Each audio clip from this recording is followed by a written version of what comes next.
ఉన్న బంగారాన్ని విడిపించి ఆ రోజు ఆన్లైన్ రేటుకే మేము కొంటాం. Sharma gold company. నమస్తే, వెల్కమ్ టు సుమన్ టీవీ. నేను మీ యామ్ని. ప్రస్తుతం మనతో ఉన్నారు వేదిక్ మహావాస్తు డాక్టర్ బండి విశ్వేశ్వరరెడ్డి గారు ఉన్నారు. సార్తో మాట్లాడి మనకున్న సందేహాన్ని అడిగి తెలుసుకుందాం. నమస్తే సార్. శివోం అండి. సో మనకి జూలై 17వ తారీఖున తొలి ఏకాదశి రాబోతుందండి. దానికి సంబంధించి మీ మాటలు తెలియచేయండి. శివోం. Welcome to my home lucky home Vedic Mahavastu and మణిసూత్రం. ప్రతి ఇల్లు సిరి సంపదలతో ధనధాన్యాలతో ఆయురారోగ్యాలతో తులతూగాలని ఆ యాగంటి ఉమామహేశ్వరుని ప్రార్థిస్తున్నాను. శివోం శ్రీమన్ నారాయణ. ఇక్కడ ఏకాదశి అనేది మనకు ఎందుకు ఈ పద్ధతి పెట్టారు, దీని వెనక ఉన్న సైంటిఫిక్ బ్యాక్గ్రౌండ్ ఏంటి అనేది ఫస్ట్ చూడాలి.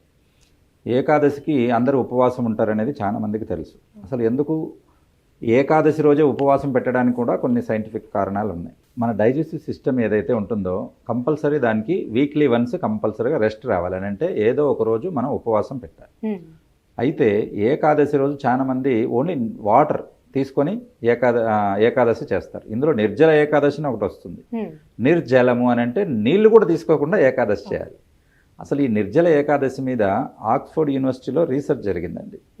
దాంట్లో షాకింగ్ న్యూస్ అనేది తెలియడం జరిగింది. ఆ రిజల్ట్స్ అనేది ఏంటి అని అంటే, ఎప్పుడైతే నిర్జల ఏకాదశి మనం చేస్తున్నామో సపరేట్గా వస్తుంది నిర్జల ఏకాదశి.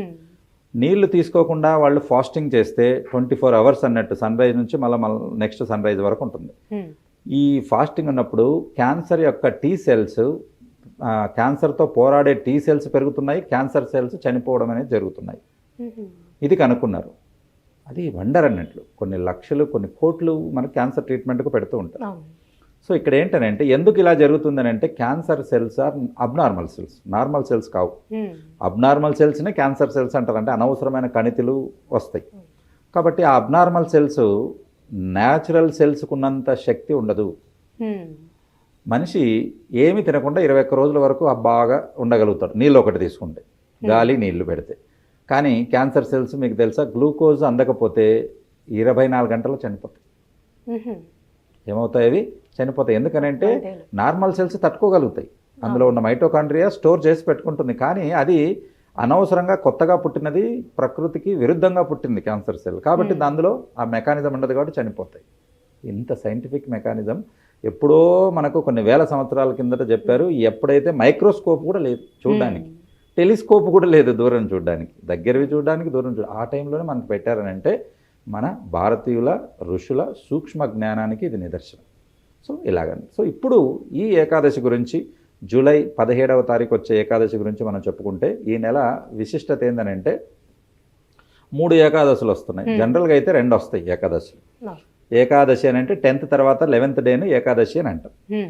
సో అలాగే 2 వచ్చేది కాకుండా ఈ నెలలో 2వ తారీఖు వచ్చింది, ఇప్పుడు రేపు 15వ తారీఖు వస్తుంది, మళ్ళీ 30, 31 తారీఖు కూడా మనకు ఏకాదశి అనేది రావడం జరుగుతుంది. సో ఇది విశిష్టత. అలాగే ఇప్పుడు వచ్చిన ఏకాదశి ఏంటనంటే వీటిని విష్ణు శయన ఏకాదశి అని అంటారు. ఈరోజు ఏం జరిగింది అని అంటే, శ్రీ మహావిష్ణు మురాసురుడు అని ఒక రాక్షసుడితో పోరాడుతూ అలసిపోయి ఆయన కొద్దిసేపు కునుకు తీయడానికని కూర్చుంటాడు. దేవతల కాలం మనుషుల కాలంతో పిలుచుకుంటే వాళ్ళు రెప్పపాటు, అంటే ఒకసారి ఒక కునుకు తీసేసరికి ఇక్కడ 4 నెలలు దాటిపోయి ఉంటుంది. అది వాళ్ళ లెక్క అన్నట్లు. అక్కడ కొన్ని గంటలు అయిపోతే కొన్ని సంవత్సరాలు అవుతుంది, అక్కడ కొన్ని నెలలు అయిపోతే ఇక్కడ యుగాలు దాటిపోతుంది. ఈ రకంగా వాటి లెక్క ఉంటుంది. సో ఆయన అలా కునుకు తీసి లేసే లోపల మురాసురుడు ఏం చేస్తాడనంటే, అధర్మంగా నిద్రపోయిన వాళ్ళ మీద యుద్ధానికి చేయకూడదు, పోరాటం అనేది ఉండదు. కాబట్టి తన మీదికి వెళ్తాడు. అప్పుడు స్వామివారు శయనించి ఉన్న స్వామివారి యొక్క సబ్కాన్షియస్ మైండ్ ఏదైతే ఉంటుందో అది ఏకాదశి అని అంటే శక్తి రూపంలో బయటకు వచ్చి పోరాడడం అనేది జరుగుతుంది. ఆ శక్తిని ఎప్పుడు కూడా మనము పురాణాల్లో కానీ ప్రకృతిలో కానీ అమ్మవారి రూపంలో చూస్తాం. శక్తి అనగానే దుర్గా, అమ్మవారి రూపం అంటే స్త్రీకి ఆ శక్తి రూపం అనేది ఇవ్వడం జరిగింది. కాబట్టి ఏకాదశి అనే శక్తి బయటకు వచ్చి ఆ మురాసురుణ్ణి యుద్ధం చేయడం. అలాగే ఈ శక్తితో తట్టుకోలేక పోయి బియ్యంలో దాక్కుంటాడు. అయితే కనుక్కొని మళ్ళీ తనను తీసేసి సంహరించడం అనేది జరుగుతుంది. కాబట్టి ఆ రోజు బియ్యం కూడా, బియ్యంతో చేసినవి, రైస్తో చేసిన వస్తువులను తింటే రాక్షసత్వం వస్తుందని, రైస్ను ఆపేస్తే దైవత్వం వస్తుందని మనం చెప్పడం ప్రతీతి. అంటే కాజ్ ఉండి ఎందుకు ఆ రోజు రైస్ చేసిన పదార్థాలు తినకూడదు అని అంటే, ఎక్కడ దాక్కున్నాడు మురాసురుడు? అమ్మవారి శక్తికి తట్టుకోలేక బియ్యంలో దాక్కున్నాడు. కాబట్టి ఆ బియ్యానికి ఆ క్వాలిటీస్ వచ్చి ఉంటాయి ఆ రోజు అని చెప్పేసి, అందుకే ఏకాదశి రోజు మాత్రం బియ్యం తీసుకోవద్దండి అని చెప్పేసి. ఇప్పుడు కూడా డాక్టర్లు కార్బోహైడ్రేట్ తగ్గించండి, లో కార్బ్ డైట్ అని ఏకంగా పెద్ద డైట్ విప్లవమే నడుస్తుంది బయట. సో ఇవి ఏకాదశిది అన్నట్టు. అయితే ఇక్కడ విష్ణు శయన ఏకాదశి ఏంటంటే అప్పుడు నిద్రలోకి జారుకుని 4 నెలల తర్వాత మళ్ళీ మేల్కొనడం అనేది ఏకాదశి. ఇక్కడ ఇంకొకటి కూడా ఉంది. ఇక్కడ ఏంటంటే ప్రస్తుతం ఉన్న ఉత్తరాయణ కాలం అయిపోయి దక్షిణాయన కాలం మనకు మొదలవుతుంది. సో ఇక్కడ ఏంటంటే పుణ్యకాలం మొదలవుతుంది. ఇప్పుడు యాక్చువల్గా వాస్తులో కూడా ట్రూ ఈస్ట్ అనేది మనకు యాక్చువల్గా తెలియదు. అంటే సూర్యుడు అటు ఇటు జరుగుతూ ఉంటాడు. మనకు ఉత్తరాయణం దక్షిణాయనం. ఉత్తరాయణం అంటే ఏంటి? సెంటర్ ఆఫ్ ద ఈస్ట్ నుంచి ఉత్తరం వైపు జరిగితే ఉత్తరాయణం. దక్షిణాయనం అని అంటే సౌత్ ఈస్ట్ వైపు జరిగితే దక్షిణాయనం. దక్షిణాయనంలో ఎండలు ఎక్కువ, దగ్గరకు వస్తాడు. కాబట్టి ఆ రకంగా ఇప్పుడు ఏంటనంటే మనము మార్చి 21వ తారీఖు, సెప్టెంబర్ 23 ఏ సంవత్సరంలో అయినా ఈ 2 తేదీల్లో సెంటర్ ఆఫ్ ద ఈస్ట్కి వస్తుంది. ఇది మనకి పూర్వీకులకు ఎప్పుడో తెలుసు. కాబట్టి ఆ రోజు వాళ్ళు ట్రూ ఈస్ట్ అని ఒకటి గుర్తు చేసుకుంటారు. అంటే ఒక ఎగ్జాంపుల్ చెప్తున్నాను. ఇప్పుడు మన చేతిలో కంపాస్ ఉందండి. అంటే మ్యాగ్నెటిక్ అనుకున్నాక అసలు మన ఈ లోహ యుగం అని అంటే మెటల్ యుగం లేనప్పుడే వాళ్ళు ఈస్ట్ ఎక్కడానికి అనుకుని టెంపుల్స్ కట్టారు. కొన్ని వేల సంవత్సరాల కింద కొన్ని 6000 సంవత్సరాల టెంపుల్స్ ఉన్నాయి. మనమేమో మెటలర్జీ వచ్చేసి 200 సంవత్సరాలు అంటే కెమిస్ట్రీ కనుక్కొని. మరి వాళ్ళు ఎలా కనుక్కున్నారని అంటే ఈ రోజు లెక్క కట్టి అసలు ప్రపంచంలో సంఖ్యాశాస్త్రం, ఖగోళ శాస్త్రం మీద పట్టు సాధించినది కేవలం భారతీయులే. అంటే ఇప్పుడు ఏకాదశికి అంటే వాస్తుకి సంబంధం ఉందంట? డెఫినెట్గా ఉందండి. ఎందుకనంటే ట్రూ ఈస్ట్ ఎప్పుడు వస్తుంది అనేది మనం ఈ 2 డేట్లో చెప్పుకున్నాం కదా. కాబట్టి ఈ 2 డేట్లో సూర్యుడు ఇప్పుడు ఏం చేస్తున్నాడు? మార్చి తర్వాత నుంచి ఏప్రిల్, మే, జూన్, జూలై నుంచి మళ్ళీ రిటర్న్ మొదలవుతాడు మళ్ళా. కాబట్టి దక్షిణాయనానికి ఇక్కడానికి మనం సెంటర్ పార్ట్ అని చెప్పుకున్నాం కదా. ఇటు 6 నెలలు, ఇటు 6 నెలలు ఉంటుంది. ఈ 6 నెలల ప్రయాణం 3 నెలలు ముందుకు, 3 నెలల వెనక్కి, మళ్ళీ ఇటు 3 నెలలు ముందుకు, 3 నెలలు, మొత్తం 12 నెలలు అన్నట్టు. ఇది ఒక క్యాల్కులేషన్. సో దీన్ని బట్టి మనకు అర్థమవుతుంది పాతకాలంలో ట్రూ ఈస్ట్కి ఉండేవి గుళ్ళు. కొన్ని గుళ్ళు అయితే టెక్నాలజీ ఇప్పుడు కూడా సైంటిస్టులు తలబద్దలు కొట్టుకుంటాడు. సూర్యుడి కిరణాలు కరెక్ట్గా ఆ రోజు వచ్చి కాళ్ళ మీద పడతాయి. రథసప్తమి రోజు సూర్యనారాయణ స్వామి కాళ్ళ మీద పడతాయి. కాబట్టి ప్రపంచము ఆశ్చర్య పొందే నాలెడ్జ్ అండి మంది. చాలా మంది చాలా తక్కువ చేసి మాట్లాడుతుంటారు. మీకు తెలియక మాట్లాడతారు, మీకు ఆ జ్ఞానం లేక మాట్లాడతారు. కాబట్టి అలాగా ఈ కౌంట్ను చేసి కరెక్ట్గా అప్పుడు 90 డిగ్రీస్ చేస్తారు. మీకు తెలుసా 4 దిక్కుల్లో ఒక దిక్కు తెలిస్తే మిగతావన్నీ ఆటోమేటిక్గా తెలిసిపోతాయి. మ్యాథమెటిక్స్ 90 డిగ్రీస్ నార్త్ వస్తుంది, మళ్ళీ 90 డిగ్రీస్కు వెస్ట్ వస్తుంది, మళ్ళీ 90 డిగ్రీస్ సౌత్, మళ్ళీ ఈస్ట్. సో ఈ రకంగా వాళ్ళు పెట్టేవాళ్ళు. కాబట్టి ఇప్పుడు మనం కంపాస్ పెట్టుకొని కరెక్ట్గా డిగ్రీలు చూస్తుంటేనే ఎర్రర్స్, హ్యూమన్ ఎర్రర్స్ అంటాం మనం. అదంటే మనకన్నా కంప్యూటర్ కరెక్ట్గా చూస్తుంది, మనిషే ఎర్రర్ చేస్తాడు అని అంటాడు. మరి పాతకాలంలో మన ఋషులు ఎలా లెక్క కట్టారు? కాబట్టి ఇప్పుడు వచ్చిందేమో హ్యూమన్ ఎర్రర్ అనేది, ఒకప్పుడు ఉండేది కాదు. వాళ్ళు సెకండ్ల సహా లెక్క కట్టేవాళ్ళు. కాబట్టి ఎప్పుడు అమావాస్య వస్తుంది, ఎప్పుడు పౌర్ణమి వస్తుంది, ఎప్పుడు సూర్యగ్రహణం వస్తుంది, ఎప్పుడు చంద్రగ్రహణం వస్తుంది, ఎప్పుడు సప్తగ్రహ కూటమి అని అంటే దొంగలు కదా చేకూరినట్టు ఒకటే చోటకు చెడు గ్రహాలన్నీ చేకూరతాయి. అప్పుడు ఏం ఎఫెక్ట్ వస్తుంది? అదే కరోనా వచ్చినప్పుడు దాని ఎఫెక్ట్ ప్రపంచమంతా, ఏదైనా ఒక దేశము ఒక ప్రాంతం వస్తే ఏమనుకోవచ్చు, ప్రపంచమంతా వెళ్ళాడిపోయేది అన్నట్టు. కాబట్టి ఈ రకంగా ఇంత జ్ఞానం కలిగిన ఋషులు మనకు చెప్పింది ఏకాదశి. సో ఆ రోజు విధి విధానాల గురించి చెప్పుకున్నాం. విధి విధానాలు ఏంటంటే ఆ రోజు రైస్తో చేసిన పదార్థాలు తినకపోవడం, ఉపనయనము అని అంటాం. అంటే ఎప్పుడు కూడా మనము ఉపవాసము అర్థం ఏంటంటే వాసం అని అంటే దగ్గరగా జరగడము. ఎవరికి దగ్గరగా జరగాలి?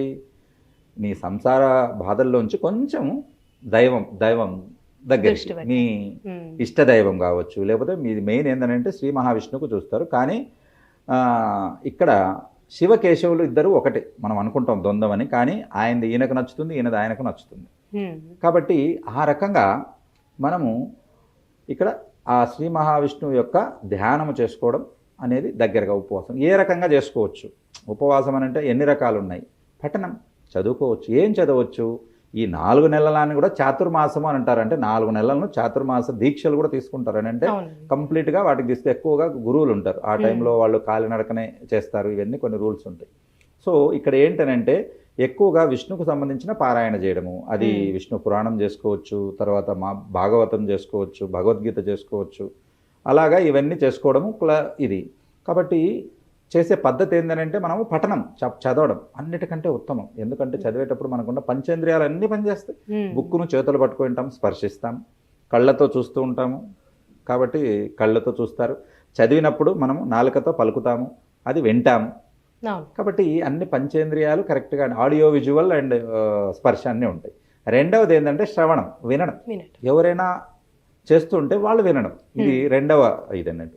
మూడవది ఏంటంటే పఠనం, తర్వాత శ్రవణం. మూడవది పారాయణం ఉంటుంది. పారాయణం అంటే వాళ్ళతో పాటు చెప్పడం. చాలా వరకు మనకు తక్కువ, కానీ కర్ణాటక, మహారాష్ట్రలో అయితే ఏకంగా వారాలు నెల పారాయణ పూజలు పెడతారు. అందరూ వెళ్తారు అక్కడికి. సాయంత్రం 7 అవ్వగానే ఇంట్లో పనులు ముగించుకొని రాత్రి 12 వరకు పారాయణ అంటే వాళ్ళు భజన చేస్తారు. ఆ సంస్కృతి మనకు ఎప్పుడు వస్తుందో తెలియదు, కానీ తెలంగాణ దానిలో భజన మండలి, ప్రతి ఊరికి భజన ఉండాలి. మైండ్కి చాలా రిలాక్సేషన్ ఇస్తుందయా, ప్రతి ఊర్లో భజన మండలి ఏర్పాటు చేయండి. అప్పుడు సంస్కృతి బతుకుతుంది. లేకపోతే కొన్ని రోజులు అయినాక భగవద్గీత, వాట్ ఈజ్ భగవద్గీత అని అడుగుతున్నారు. సో అలాగా ఇక్కడ పారాయణం అన్నట్టు, పఠనము, శ్రవణము, పారాయణము. కాబట్టి ఇవిలో ఏదైనా చేసుకోవచ్చు. మనము కొంతమంది బయటికి చెప్పకుండా చేసుకుంటారు, ఏమీ తెలియదంటే కనీసం గాయత్రి మంత్రం అన్నా చెప్పొచ్చు. ఓం నమో భగవతే వాసుదేవాయ, ఏమి తెలియకపోతే ఇదైనా చెప్పుకోవచ్చు. కాబట్టి భగవంతునికి దగ్గరగా జరగడం అంటే ఆయన నామాన్ని స్మరించడమే. కాబట్టి శైవులైతే ఓం నమ శివాయ చెప్పుకుంటారు, వైష్ణవులైతే ఓం నమో భగవతే వాసుదేవాయ అన్నట్టు. కాబట్టి ఈ రకంగా మనము ఉపవాసాన్ని అనేది చేసుకోవాలి. ఆ రోజు సాధ్యమైనంత వరకు తిండి తగ్గిస్తే, మనకు తిండి తింటే ఏమవుతుంది, నిద్ర వస్తుంది. అలంటే ఈ శరీరం తిండి తిన్నాక సుఖాన్ని కోరుకుంటుంది, అంటే ఇంకా చాలు, కడుపు నిండింది, ఇంకా నిద్రపోవని. తినకపోతే అలర్ట్ ఉంటాడు మనిషి. తినకపోతే ఏం చేస్తారు, అలర్ట్ ఉంటాడు. కాబట్టి అలా అలర్ట్ ఉన్నప్పుడు మన స్పృహ అనేది తెలుస్తుంది. అప్పుడు కొంచెం ఆత్మార్థిక, అసలు నేను ఎవరు, దేనికోసం వచ్చా, 84 లక్షల జీవరాశులు ఉంటే మానవ జన్మనే నేను ఎందుకు ఎత్తాను, ఎత్తిన ఉన్న సార్థకత ఏంటి, నేను ఏం చేయాలి, నా భార్య పిల్లలకే చూసుకోవాలా, లేకపోతే సమాజం గురించి ఏదైనా మనం చేయాలా, అలాంటిది ఏదైనా వినూత్నంగా కొత్త వారికి. అంటే ఒక జనరేషను, ఇప్పుడు నేను చెప్పే నాలెడ్జ్ నేను ఒక్కరిని సంపాదించి కాదు, ఋషువులు మనకి ఇచ్చింది. అంటే నాకంటే ముందు గురువులు ఎవరో కష్టపడ్డారు కదా, మనం మన తర్వాత జనరేషన్కి ఇలా ఇవ్వాలి. కాబట్టి మనం ఎంత మెరుగుపరుచుకుంటూ వెళ్తే అంత తర్వాత జనరేషన్ వాళ్ళు ఇబ్బంది లేకుండా ముందుకు వెళ్ళగలుగుతారు. కాబట్టి ఈ రకంగా మీరు కూడా భగవంతునికి దగ్గరగా చేయడానికి ఈ ఏకాదశి దీక్షలు చేసుకోవచ్చు. కాబట్టి మన ధర్మం యొక్క విలువ 10 మందికి తెలియజేలా చేయండి. చాలా మందికి టెంకాయ ఎందుకు కొడతారో కూడా తెలియదు. కాబట్టి ఫస్ట్ తెలుసుకోండి, తెలుసుకుంటే హైందవులుగా ఎలా బ్రతకాలో తెలిసిపోతుంది అన్నట్టు. చాలా చక్కగా తెలియజేశారు సార్ ఏకాదశి గురించి. అలానే ఏకాదశిలో వాస్తుపరంగా ఏ విధంగా సంబంధం ఉందని చాలా చక్కగా తెలియజేశారు. ధన్యవాదాలండి. శివో. సుమన్ టీవీలో మీ పర్సనల్ అండ్ బిజినెస్ ప్రమోషన్స్ కోసం కింది నెంబర్కి కాంటాక్ట్ చేయండి.